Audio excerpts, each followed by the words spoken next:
โปรดน้องว่าลงมาพวกเขาอายจนนั่งเงาเมื่อหูข่าวยันน้องถึกหลอกยันพวกเขานั้นมาเว้าหยอกยันเขาหลอกน้องนางเสียตัวอายตกกระใจอย่าน้องสามไว้ไปลงเมามัวเรื่องของเขาที่เคยพันผัวเดี๋ยวนี้ทูลหัวน้องนางเจ้าเลยน้องมักพวกเขา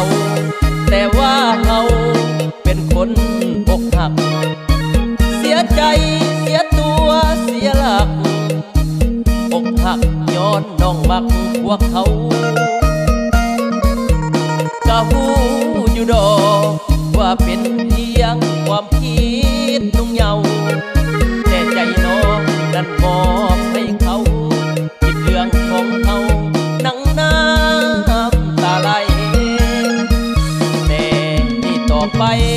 ไอ้ต้องทำใจจากน้องให้พ้นสาวสำน้อยอายสิบ่สนพ่อน้องเวียนวนแต่มักพวกเขามีครอบครัว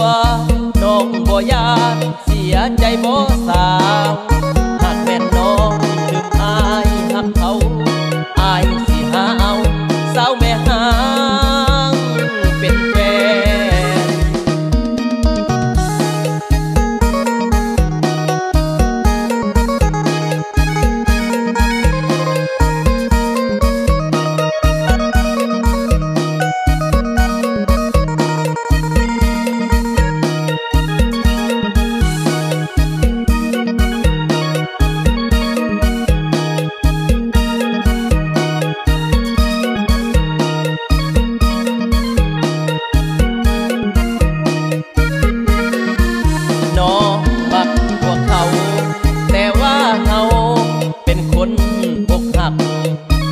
เสียใจ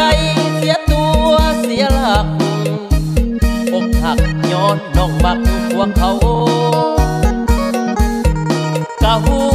อยู่ดอกว่าเป็นเพียงความคิดนุ่งเยาว์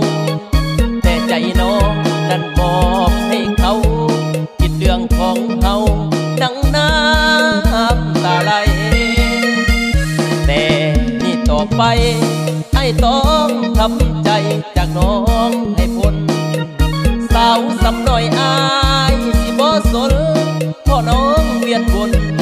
แต่มักพวกเขา